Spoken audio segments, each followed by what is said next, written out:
We're going to be talking spices. Who loves spicy food? Like, I do. Like, I love spicy food, and this idea of like actually doing custom blends of spices really excites me. And I think ultimately you may be the guy to help deliver that to me. You are the CEO of a company called TasteTro.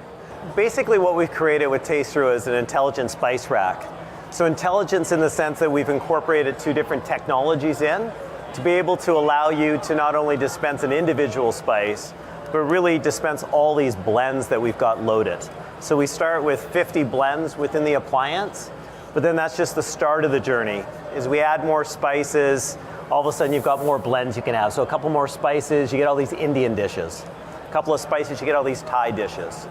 So we've paired all these recipes, these blends, with easy to prepare snack and meal recipes, so you get over 100 to start. So we really want to start that flavor exploration journey. So when you have steak today, you're typically grabbing that one blend, shaking it on your steak every single time. Or you go through and you're looking for chicken, it's that same blend every time. But there's so many different flavors you can have on your beef and your pork, and that's really what we want to open up for people. That's what we're trying to create. When I was in my meal journey, or my meal kit exploration phase, I did the Blue Apron for a while. They'd always send like these custom spice blends to kind of go in that little packet. And I always really liked that because, to your point, you're not always doing the same bottle you're shaking. So, but this seems like kind of the next evolution of that potentially, where we're using in real time mixing at my house, doing custom blends based on whatever I'm cooking. Definitely. So that could. Is that kind of where you see it going? Yeah, and we see changing some behaviors as well. So typically today, when I want a salad dressing, I probably go into my fridge, I grab that bottle. Where what I'd like you to do is press a button, grab your oil and your vinegar, do a little shake, and get something fresh. You don't need all those shelf stabilizers in it. You don't need any coloring. Spices have amazing color and great taste. So we want you just to get rid of preservatives, we want you to get rid of the shelf stabilizers. Popcorn seasoning, same thing. We just want you to press the button. Don't worry about getting a science degree to read the back of the label of the other stuff. Just press the button and put on your popcorn. I'm sure you've studied and writing your business plans, like the traditional consumers' behavior around spices. Can you tell us a little bit about how a typical consumer like me or someone in the audience, how many spices they have, how much spice they go through per year? I mean, yeah, it's been kind of an interesting journey. So we've been on it, I keep saying to you 4 years every year, but we're now like 6 years on our journey. So we went into a lot of people's homes initially. We want to see, how did you cook with spices? What did they look like? And what we found is most people have 25 to 30 different spice bottles.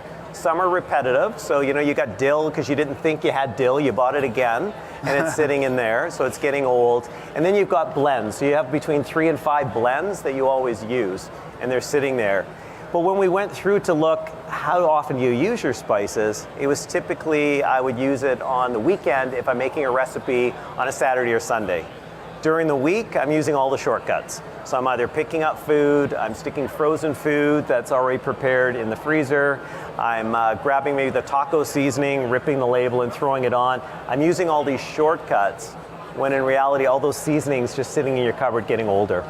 So people are only buying 4 to 6 bottles a year, but they're using the same type of spice rub mix that they're using. And is the typical consumer, or is this maybe like a 1% of consumers doing their own custom spice blends? Yeah, there's, it's interesting in our early focus group, so we defined our market as, a foodie. And the problem with the word foodie is it has so many different things. Right. So we had these people that were time-strapped, they were really busy, they liked to cook, and how they relaxed is they grilled their own spices, they roasted them, they ground their own spices. So when we explained TasteTro to them, we had this, no, you're taking something away from me. So for them, they want to be more hands-on. But then other groups that were in there said, I would dump my spice cupboard today. If I could get all that conveniently packed in there and at a touch of a button, I'd get rid of it. So we're definitely not for everyone. The people who really likes to get in there, we're not going to be able to take that away. They have a different experience they're looking for. So your initial inclination that maybe it's foodies, they're like, no, that's like my craft. That's my art form. Yeah, exactly. I don't mess with the art form. Exactly. But it's more like the person who's time compressed, but actually wants. Yeah, or the Culinary Confidence. Yeah, so we had this younger person in there, and he was so excited. He made chili for the first time. And I'm like, it's chili. But you listen to him, and it's like, I made chili. It was so good. It tasted so awesome. It was the first dish I made from scratch. And we said, you know, if we can give him culinary confidence to then try another dish, and then another dish, and he's rewarded by the flavor, that's the culinary confidence we want to build. So really it's the flavor exploration we're really trying to create. So you guys have this product. It basically, it sounds like it's going to be app-driven. Talk a little bit about the consumer experience. Are they have the appliance? Are they buying the spices from you? Talk a little bit about the business. Yeah, so the appliance does have Bluetooth connection to it. One doesn't need to be connected in order to dispense. So some people, they don't like connection. They're a little paranoid around connection. Right. You don't need it. By being connected, you get all these enhancements as we add more spices, we add more blends, we enhance the experience. That keeps going with the appliance itself. We started exploring initially, are we a spice company or are we an appliance company? Because they're quite different.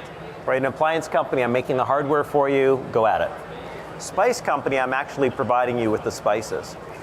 When we looked inside those consumers' homes, we discovered so many old spices that were in those cupboards. I mean, this one lady was in her home and I said, Jackie, your cinnamon's really old. And she said, James, I've had it 10 years. I just put in 4 times the amount of spice. And we said, well, you're putting dust in your product. So first was, we can't let you put old spices into the appliance, press the button and say the appliance isn't making the right taste, because the appliance brings flavors together, it doesn't enhance flavors. And then as we walk through and we learn what it takes to make spices and herbs flow, we realized that we need to reach certain specifications in order for everything to flow properly, particularly when you look at different humidity levels and different heat levels throughout North America.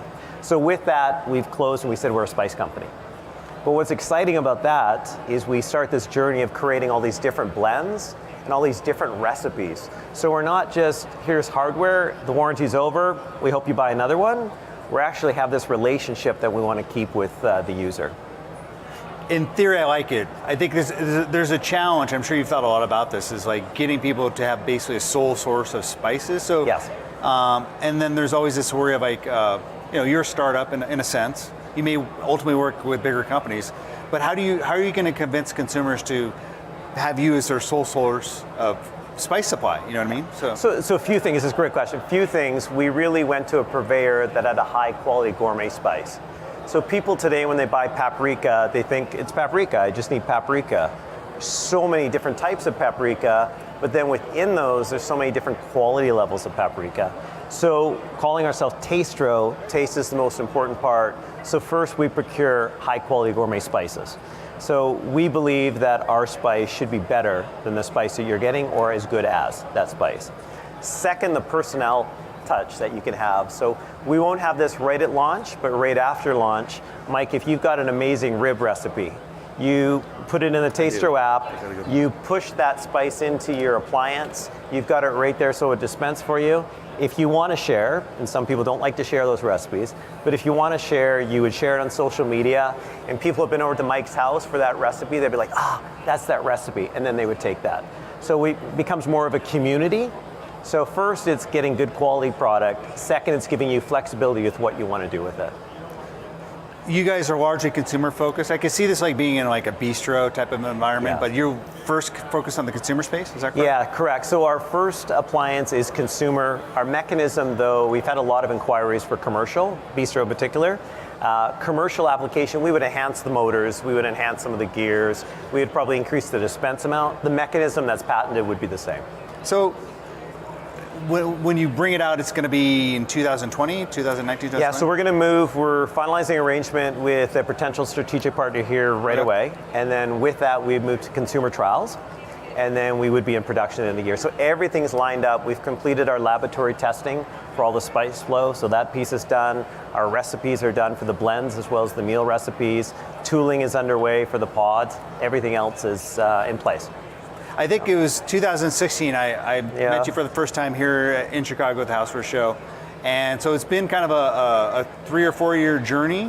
What are some of the biggest lessons you've learned as you try to kind of bring this thing to market?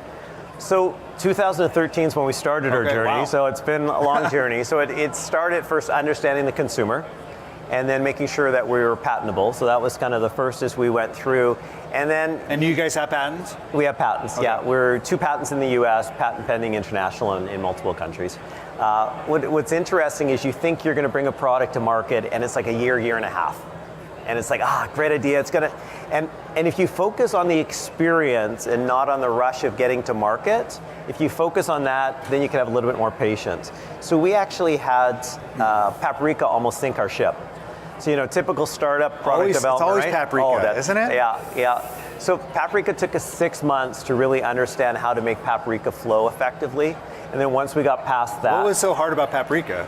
So if you go with a high quality paprika, it's an oilier paprika. Okay. So it needs to move. It wants to bind itself together, the particles. So you need to spend time on understanding how to get motion happening in there and get it to move. If we want to make our challenge less and go with a lower quality paprika, you don't have the oil in it, but that's not what our mission was. So we had to really do a lot of soul searching to understand what takes us forward. Was there at some point, damn it, we're just getting rid of paprika, or we're going to have to go cheap paprika? Yeah, I have this love-hate relationship with paprika. I never used paprika unless a recipe called for it before, but after doing research on all the different blends, paprika's in so many different blends that it's hard to get rid of paprika. And I love paprika now. There's so many different types. So we kind of worked through it. We could have cut it out, but it's in so much. But then we would have that problem when we come to a different type of chili. Right, there's the pattern that's there, and we never wanted to lower ourselves to be a low quality spice. That just wasn't on the table. What's intriguing to me about what you guys are doing is it seems like this idea or spices has largely been forgotten. I mean, from a CPG perspective, we've seen kind of the evolutions on the shelf, like the blends and usually packaging is usually the evolution. Packaging, that's the evolution. But from a in your home perspective, there's been nothing around it. And you guys do kind of tie into this macro trend of personalization, which I think is really interesting. So I can imagine over time, in real time, like there may just be a profile of me somewhere that knows my spice, my proclivities or what I like, my preferences, my health preferences at any given time. And adjusting towards that. Are you thinking about that in the long term, really kind of going towards more hyper-personalization from a spice perspective? Yeah, the ability to understand what you have and what you're using, and then be able to say, Mike, how about we add coriander, and then you get these 5 blends, because we know what's in your appliance, we know what you're using. Right. And if we want to keep expanding that flavor exploration, we can just suggest, how about this, how about that? And then your ability to start to personalize with the quantities is definitely a big piece that's out there. I know the term AI is overused, but there was a pretty fascinating announcement about a month ago. McCormick and IBM got together, and I didn't know this, but I talked to the CTO of McCormick, probably the biggest spice company in the world. They've been working on this since 2014, and they're super excited. They see this as like a real platform. So it does seem like there's going to be some really interesting things happening in the worlds of spice. Yeah. Like you're doing it in the consumer home space. They're doing it on really trying to apply AI to come up with interesting flavor combinations that we may never think of. So it seems like spice is like a kind of a new area for innovation. Oh, it's a $10 billion plus global category, and it is the flavor that's in the food. So we focus on so many different things. I couldn't understand when we started TasteTro why technology wasn't helping us, because we already have all the ingredients sitting in our pantry.